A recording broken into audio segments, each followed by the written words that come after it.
Hello, everyone. This is Dylan Emerick-Brown, and this 3-minute thought is entitled, What do you want versus what do you really want? Recently, I had one of those last straw moments in which I finally had to vent about something. In this particular case, it was regarding the hesitation or refusal surrounding the COVID-19 vaccines. For the record, and to be fully transparent, I'm not only vaccinated, but I've also been a test subject in the Moderna clinical trial since last August. Turning to social media, the bane of humanity, I wrote a post about how I truly felt in that moment regarding the claims and justifications of the unvaccinated. I won't go into the satirical, blunt, and deep cutting details of that post, but it was, suffice it to say, scathing. It had a lifespan of 7 minutes before I took it down, in which I don't believe anyone had time to see it. What I wanted was to vent. I wanted to take a sledgehammer to my emotional pressure gauge and let the steam roast anyone foolish enough to be in my sight.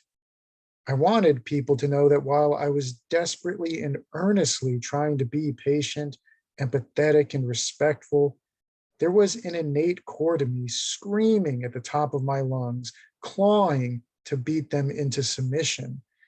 I wanted them to know how incredibly hard it was for me to hold a safe and open space for them. It wasn't natural, and I didn't want it to be taken for granted anymore. However, what I really wanted was for this pandemic to end and for my family and everyone else to be safe. The only way for this to happen is for COVID-19, along with all of its mutating variants, to have no one left to infect without antibodies. And the best chance humanity has at this moment of succeeding is vaccination.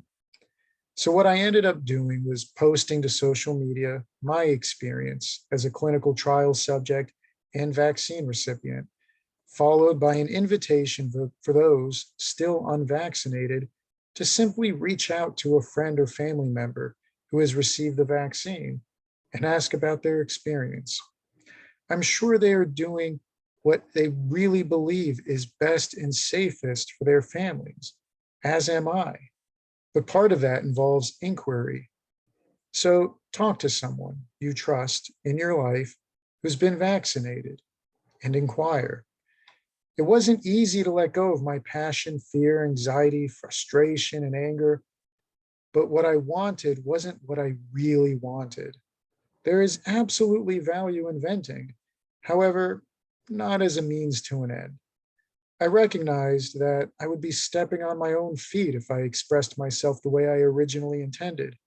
And the way I ended up expressing myself was no less genuine or real, but it was also so much more aligned to who I was and what I really wanted.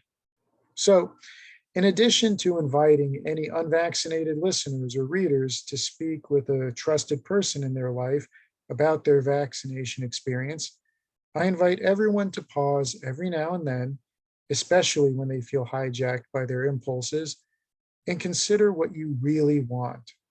This will help you to tap into the gift of the situation, your core values, and behave in a way that will lead to a more fulfilling outcome.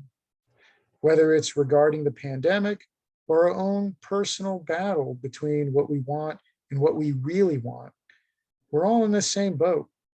So let's just not make it the Titanic.